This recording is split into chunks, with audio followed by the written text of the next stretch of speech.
It's been a long, crazy year, and it's almost over. And that can only mean one thing. It's time for us to present MMOHuts.com's best free-to-play games of 2016.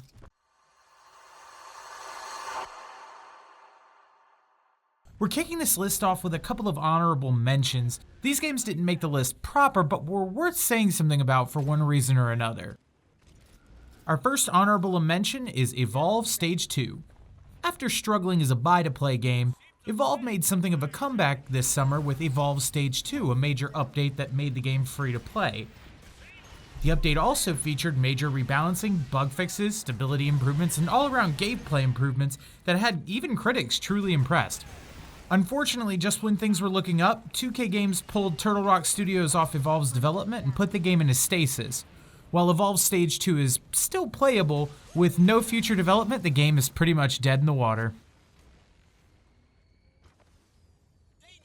Second of our honorable mentions is Atlas Reactor, a game that effortlessly blends turn-based strategy games with MOBA-style team-based gameplay. Atlas Reactor tries incredibly hard to rewrite the rulebook for the MOBA genre. Unfortunately, it's not a rulebook they bothered to read first. Atlas Reactor's free-to-play mode is incredibly restrictive, and it denies players access to ranked play until they buy some version of the game. As such, we're restricting Atlas Reactor's access to the actual list until they buy their way in. While Atlas Reactor and Evolve Stage 2 didn't make the cut, 13 games did. Why 13? Because my boss is super duper good at numbers. Keep in mind that in order to be eligible for this list, games not only had to be free to play, but they must either have launched or gone into open beta during 2016. With that said, let's get started. Number 13, Riders of Icarus. Starting off our list is Riders of Icarus, Nexon's large-scale fantasy MMORPG based on mounts, pets, and making them fight for you. Can't fight the feeling that I've heard of that idea somewhere before, but on we go. ROI taps into the gotta catch 'em all mentality by combining a mountain pet collectathon with a classic fantasy MMO with action-style combat. What's more striking about Riders of Icarus is that it's one of the first 4K capable MMOs out there. Even in standard resolutions, the game is absolutely beautiful. Still, Riders of Icarus also suffers from the same troubles that many other Korean MMOs brought to the West do: the grindfest. ROI is paced like an IV drip filled with wet cement and puts a heavy emphasis on group and PvP content. This tears away from the game's long-term value, but it's still a better port than Dragon's Prophet was. Number 12, Twin Saga. After last year's generally unsatisfying release of Dragonmon Hunter, X Legend was beginning to look like it would never achieve the same success it did with Grand Fantasia. Then came Twin Saga. On the surface, the game looked like the same anime-style MMO clone that we've been used to seeing from the developer, and let's face it, every developer ever, and so our expectations were pretty low. What we discovered, however, was that Twin Saga is an MMO experience that really puts X Legend back on the map. What really sets Twin Saga apart isn't the core gameplay. It's still the same tried-and-true theme park MMORPG experience we've known for over a decade. It's the way the game manages to marry anime and visual novels with a clever story that's told in a way that engages you. In fact, there's even a choose-your-own-adventure style feature, and for once the localization is superb, making you completely forget that this wasn't originally a Western game. Twin Saga is cute, clever, and funny, even if it isn't original. Number 11, Winning Putt Golf. Who paid you to put a golf game on the list? Unsubbed! I hear you typing in the comments, mouth-breathing yourself into an asthma attack at the very thought of it. Well, it did make the list, and before you go making another vlog about how we suck, hear us out. Winning Putt has brought a quality sports game back to the world of free-to-play, which hasn't seen anything as carefully put together since Shot Online. The fact that Shot Online launched 11 years ago should give you an idea of how badly sports games in the MMO world have been neglected. But Bandai Namco has delivered, with detailed systems that are realistic, with a touch of fantasy and suspension of disbelief to make the game more enjoyable. Besides, this game has an actual frustration mechanic. You can't say it's not true to the form. Number 10, Fractured Space. Gigantic spaceships, arena team shooting, all in one place? That's what you get with Fractured Space. Each ship feels different, and while the maps don't feel all that different right now, it's in space. What do you want from it? Where this title really shines is the variety of capital ships, and while they might feel slow and plodding, I also get the feeling that this is what it would be like to actually captain a ship of that size. This isn't a market that's been tapped into deeply, and with Dreadnought still a ways away, Fractured Space getting to the grand stage first might be what propels it to even greater heights. Missile barrages, giant lasers, a unique leveling system, and recruiting a team with various abilities? Sign me up, Captain. Number 9, Chronicle Runescape. If the top games this year have anything in common, it's breaking the mold. So many games on this list have taken a common and even boring concept due to oversaturation and made something grand out of it. Chronicle Runescape is no exception. Theirs might have even been the most interesting, taking the lore or intellectual property of the RuneScape world and turning it into a board and card game hybrid is interesting to say the least. There are so many facets that make it fun and intriguing, but Chronicle is taking the card game mechanic and pushing it away from the million Hearthstone clones that litter the internet. Adding a board game into the CCG was a fun idea that I was not ready for. When I last checked in on the game, it was suffering from a number of balance issues, but that was early in its beta life. These problems are likely to have been addressed since then, and it's definitely a unique and interesting take on the digital card game worth your attention.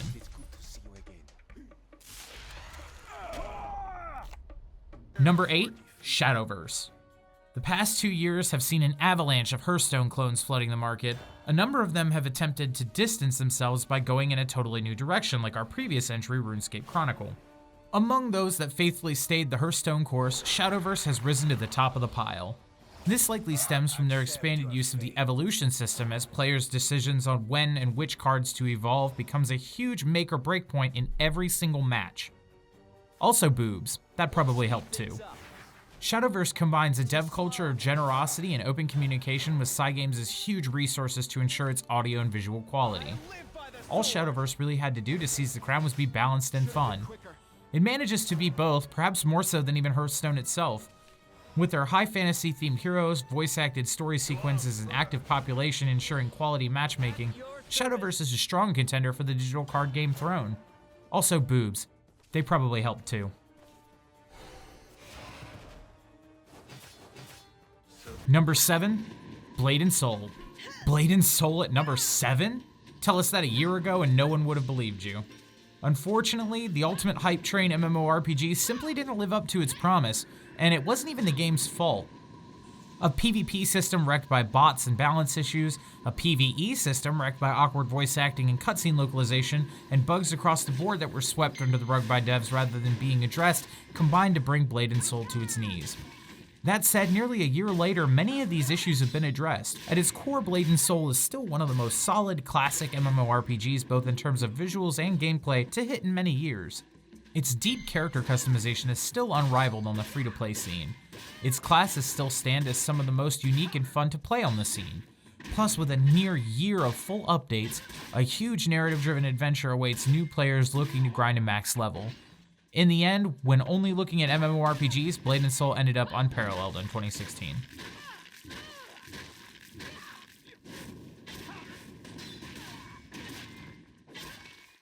Number 6, Herowarz. Isometric RPGs like Diablo have always had a major issue that has kept their genre so niche. They all feel and control like an RTS, with spells and attacking feeling like point-and-click actions rather than actual combat.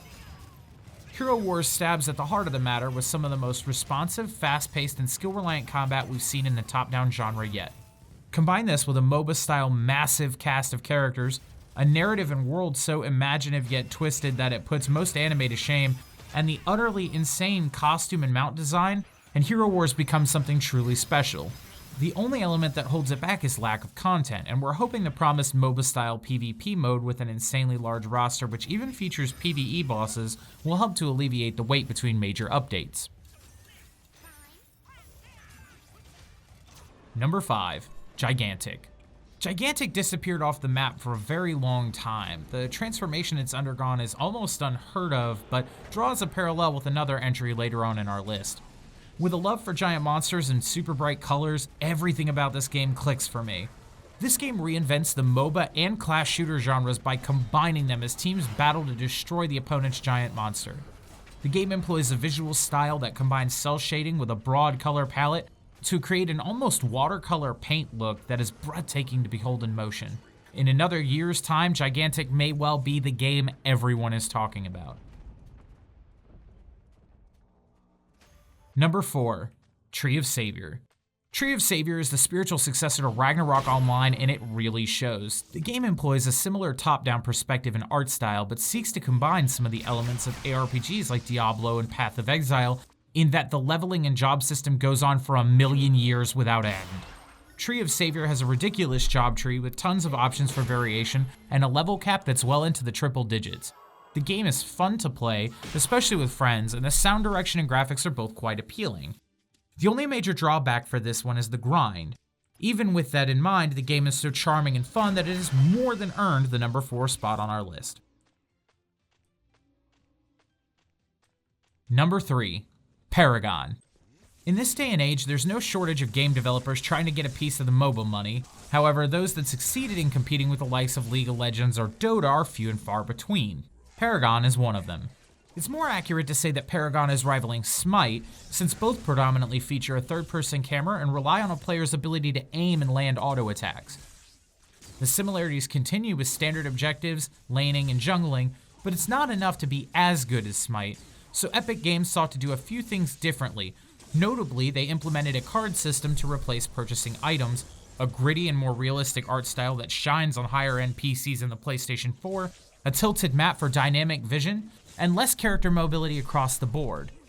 Paragon may never topple Smite, but at the end of the day, having more choices and by extension competition is never a bad thing.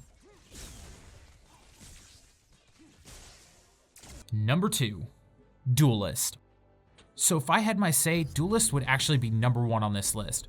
Duelist takes the ever-popular digital card game formula that's popped up more than a few times over the course of this list, and combines it with grid-based strategy RPG elements that make it more akin to Final Fantasy Tactics or Fire Emblem. The 16-bit art style is quite appealing, and the game is quite generous with obtaining currency for packs through regular play. It's very easy to assemble a collection of cards without spending any real money, and there's a growing and thriving community for the game, and that means short matchmaking time and plenty of players to connect with for help with deck building and playing strategies. Duelist is hands down the best card game to come out of 2016, and it should find its way onto your computer immediately. Number 1, Paladins. I struggle to think of a game that's underwent a transformation quite as extreme as Paladins. It's a game that's seen a ton of ups and downs since it began the beta testing process, but the devs at Hi-Rez are clearly listening. Almost every change that's been made has been one that has dramatically improved the gameplay experience so much that we had to do 3 separate first looks on the game. It's not exactly reinventing the wheel, and a lot of players have referred to it as the poor man's Overwatch, and as I said in our third look video, that's not wrong, and more importantly, that's not a bad thing. There are plenty of similarities, anybody can see that. What Paladins does differently is what makes it shine as a unique and fun experience with that special high-res flair. It's a powerful title, and it's going to explode in popularity come 2017. So that's our list, the absolute best of the best free-to-play games of 2016. Make sure you let us know how butthurt you are over something with the video or the fact that I'm not James down in the comments below. Have a fun and safe new year, and keep it locked on MMOHuts.com for all the latest gaming news and reviews.